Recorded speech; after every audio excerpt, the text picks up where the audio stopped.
نحمده ونستعينه ونستغفره ونؤمن به ونتوكل عليه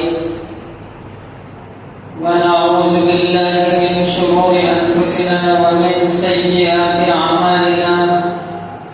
من يهده الله فلا مضل له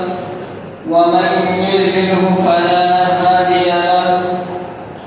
ونشهد أن لا إله إلا الله وحده لا شريك له ونشهد أن محمدا عبده ورسوله فأعوذ بالله من الشيطان الرجيم بسم الله الرحمن الرحيم ألم تر كيف فعل ربك بأصحاب الفيل ألم يجعل كيدهم في تضليل وأرسل عليهم طيرا أبابيل ترميهم بحجارة من سجيل فجعلهم كعصف مأكول قال النبي صلى الله عليه وسلم فإذا رفع أحدهما رفع الآخر أو كما قال عليه الصلاة والسلام. یہ دور ستم بھی بدلے گا اللہ کی رحمت سے ایک دن. یہ دور ستم بھی بدلے گا اللہ کی رحمت سے ایک دن. تاریخ پہ رکھو اپنی نظر دب دب کے ورنہ یاد کرو. جینا ہے اگر جینے کی طرح، مرنا ہے اگر مرنے کی طرح. اصحاب کا جینا یاد کرو، اصحاب کا مرنا یاد کرو. میرے عزیز ساتھیوں، جیسا کہ آپ کو معلوم ہے کہ آج جمعہ کا دن ہے، ذی الحج کا مہینہ ہے، ایام قربانی ہے.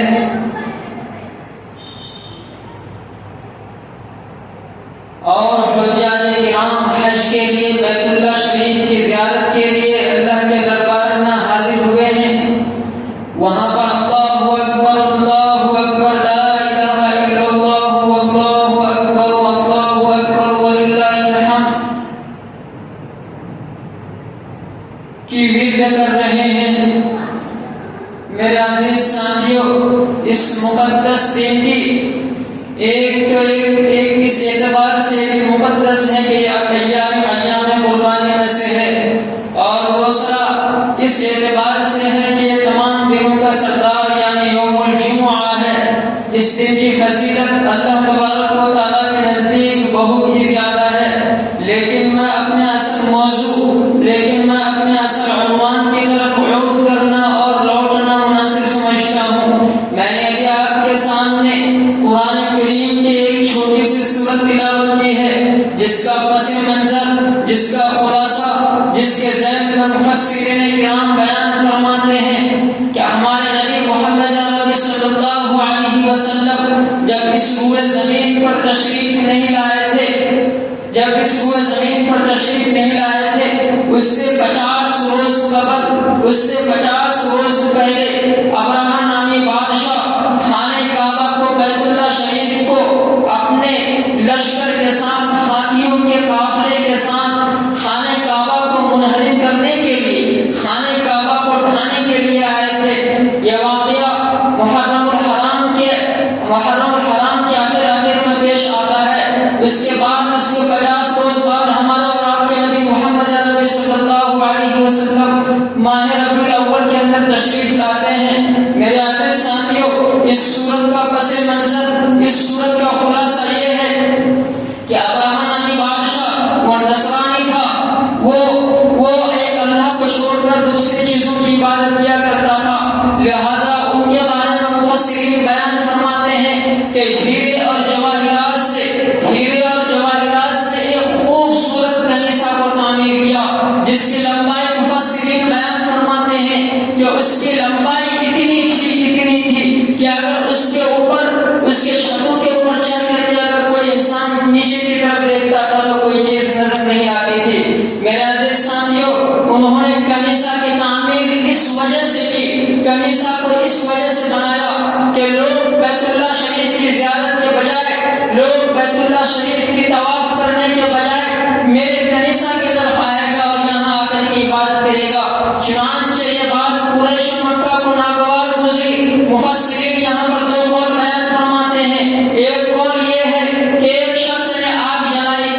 اس کلیسا کے آس پاس میں چنانچہ آگ کی چنگاری جا کر کے اس کلیسا کو جلا کر کے راکھ کر دیتی ہے۔ اور دوسرا قول یہ بیان فرماتے ہیں مفسرین کہ کسی شخص نے جا کر کے اس کلیسا کے اندر پاخانہ کر دیا۔ میرے عزیز ساتھیوں، جب یہ بات ابرہہ نامی بادشاہ کو پتہ چلا تو انہوں نے خانہ کعبہ کو ڈھانے کی نیت سے ایک ہاتھیوں کے لشکر کے ساتھ، ایک ہاتھیوں کے قافلہ کے ساتھ، آہو لشکر کے ساتھ بالکل غصے کی حالت میں روانہ ہو جاتے ہیں۔ اور جب وہ مقام مخمس پر پہنچتے ہیں، مقام مخمس جو طائف کی وادیوں کے درمیان ایک جگہ واقع ہے، چنانچہ جب مقام مخمس پر پہنچتے ہیں تو ایک خط لکھتے ہیں اور خط کے اندر یہ لکھتے ہیں کہ اے عبد المطلب، میں خانہ کعبہ کو، میں بیت اللہ شریف کو ڈھانے کے لیے جا رہا ہوں، چنانچہ میں آپ سے جنگ کرنے کے لیے نہیں جا رہا ہوں، چنانچہ اگر کوئی اس کے درمیان میرے راستے میں آئے گا تو میں اس کو ہلاک و برباد کر دوں گا اور اس سے ہمارے اعلان جنگ ہے۔ چنانچہ عبد المطلب جو اس وقت قریش مکہ کے سردار تھے، بیت اللہ شریف کے دروازے کو پکڑ کر کے رو رہے ہوتے ہیں اور اپنے پروردگار کے سامنے جا کر کے گر گرا رہے ہوتے ہیں، بیت اللہ شریف کی حفاظت کے لیے دعائیں کر رہے ہوتے ہیں، اور ان کے ساتھ ایک قافلہ ہوتا ہے جو قریش کے لوگ ان کے ساتھ ہوتے ہیں۔ میرے عزیز ساتھیوں، پھر جب ابرہہ نامی بادشاہ ہاتھیوں کے لشکر کے ساتھ وہاں پر پہنچتے ہیں تو پھر عبد المطلب کو بلایا جاتا ہے۔ عبد المطلب اس وقت قریش مکہ کے سردار تھے، ایک سردار ہونے کی حیثیت سے ابرہہ بادشاہ کے پاس پہنچتے ہیں، ان کے بعد ان سے وہی گفتگو ہوتی ہے جو گفتگو خط کے اندر ہوئی تھی۔ چنانچہ عبد المطلب یہ جواب دیتے ہیں کہ خانہ کعبہ کی، بیت اللہ شریف کی وہی شخص حفاظت کرے گا جنہوں نے اس کو تعمیر کیا ہے، جنہوں نے خانہ کعبہ کو بنایا ہے، لہٰذا اس کی حفاظت اللہ کرنے والا ہے۔ میرے عزیز ساتھیوں، اس کے بعد پھر عبد المطلب لشکر کے، ابرہہ نامی لشکر کے ہاتھیوں کے قافلے کے شر سے بچنے کے لیے وہ ایک پہاڑ کی وادیوں کے اندر اپنے قوم کے لوگوں کو لے جا کر کے وہاں پر اللہ کے سامنے سر بسجدہ ہو کر ایک اللہ کے سامنے دعائیں کرنے لگتے ہیں اور خانہ کعبہ کی حفاظت کے لیے فریاد کر رہے ہوتے ہیں۔ میرے عزیز ساتھیوں، وہ ابرہہ نامی بادشاہ ہاتھیوں کے لشکر کے ساتھ پھر پہنچتے ہیں خانہ کعبہ کی طرف۔ جیسے ہی خانہ کعبہ کے آس پاس پہنچتے ہیں تو میرے رب، میرے پروردگار جنہوں نے خانہ کعبہ کی تعمیر کروائی تھی، وہ ابابیل نامی پرندوں کو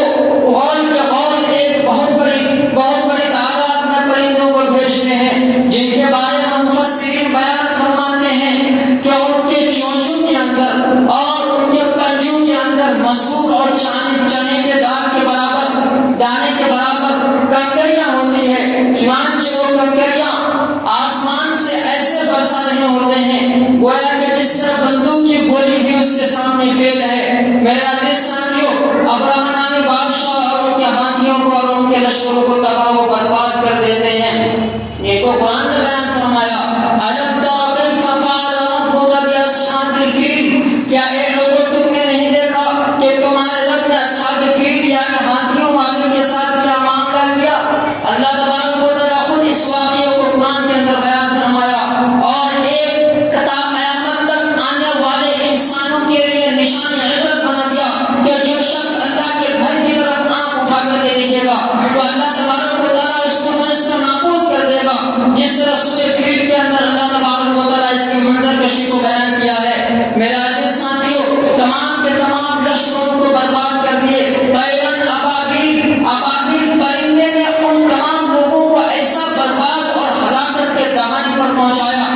مسجدوں کو مسمار کیا گیا۔ میرے عزیز ساتھیوں، آج کے دور میں جو نئی نئی حکومت صوبہ بنگال کے اندر بنی ہے، شہر کولکاتہ کے اندر ابھی وہاں پر مسجدوں کو مسمار اور برباد کیا جا رہا ہے، لیکن آج ہمارے اندر کیسا ایمان ہے، ہمارے غیرت ایمانی کہاں چلی گئی کہ آج ہمارے سامنے ہماری مسجدوں کو توڑا جا رہا ہے، لیکن ہم اپنے مسجدوں کی حفاظت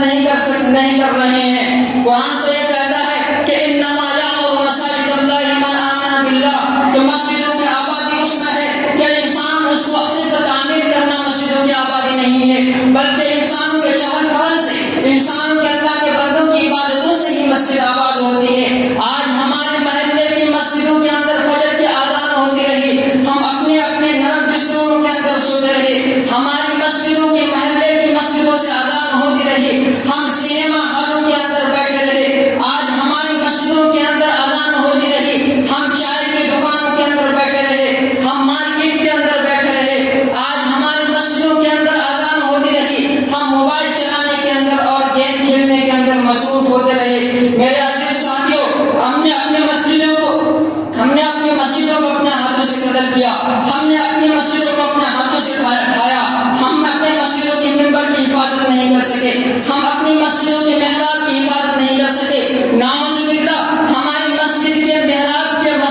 منبر کے محراب کے اندر بتوں کی نجاست سے ان کو آلود کیا گیا۔ کیا ہمارے گھروں کے اندر اگر بتوں کو رکھ دیا جائے، ہمارے گھروں کے اندر سور کو اگر رکھ دیا جائے، کیا ہم اس چیز کو برداشت کر سکتے ہیں؟ لیکن اللہ کے گھر میں بتوں کو رکھا گیا، ہم اس کے خلاف آواز بھی اٹھا نہ سکے۔ آج ہم اتنے کمزور اور اتنے بے بس ہیں، اتنے لاچار ہیں، آج ضرورت ہے کہ واعتصموا بحبل اللہ جميعا ولا تفرقوا کے تحت ایک پنڈال تلے آ جائے، ایک سائے تلے آ جائے اور ایک قوم بن کر کے باطل طاقتوں کا مقابلہ کر سکیں۔ یقین جانیے اللہ تبارک و تعالیٰ کی پکڑ بہت سخت ہے۔ خود قرآن بیان کر رہا ہے ان بطش ربک لشدید، اپنے میرے رب کی جو ہے دارالدین میرے رب کی پکڑ سخت ہے۔ ہم اگر ایک پلیٹ فارم اور ایک جماعت کے اندر ایک بینر تلے آ جائیں گے تو قرآن خود اعلان کر رہا ہے کہ لا تبدیل لکلمات اللہ، یہ آسمان بدل سکتا ہے، یہ دین بدل سکتا ہے، کائنات کی ذرہ ذرہ کائنات کی ہر ایک چیز بدل سکتی ہے،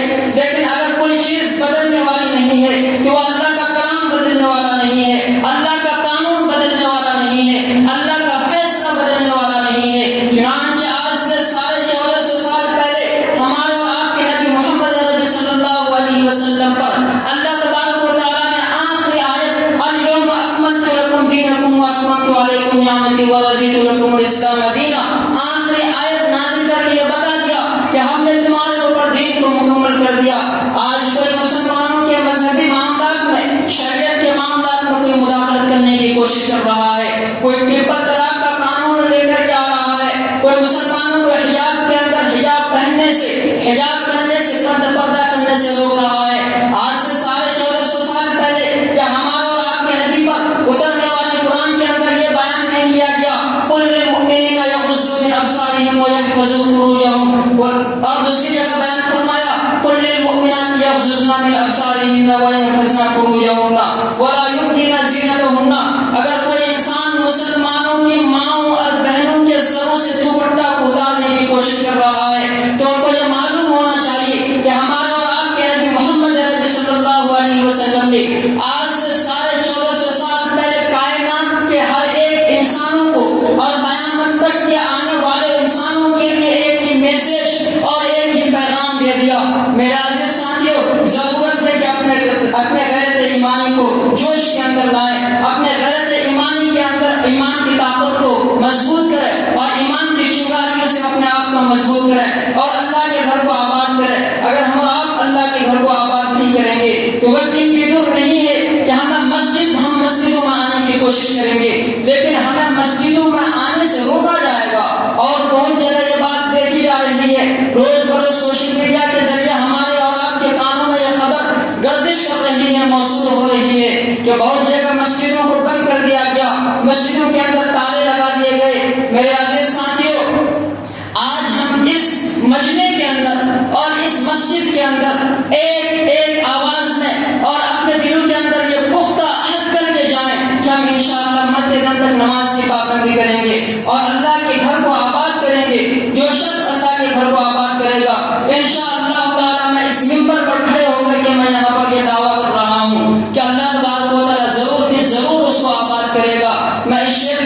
اپنی تقریر کو ختم کرنا چاہتا ہوں کہ یہ دور ستم بھی بدلے گا اللہ کی رحمت سے ایک دن. تاریخ پہ رکھو اپنی نظر, دب کے اوپر نہ یاد کرو. جینا ہے اگر جینے کی طرح, مرنا ہے اگر مرنے کی طرح. اصحاب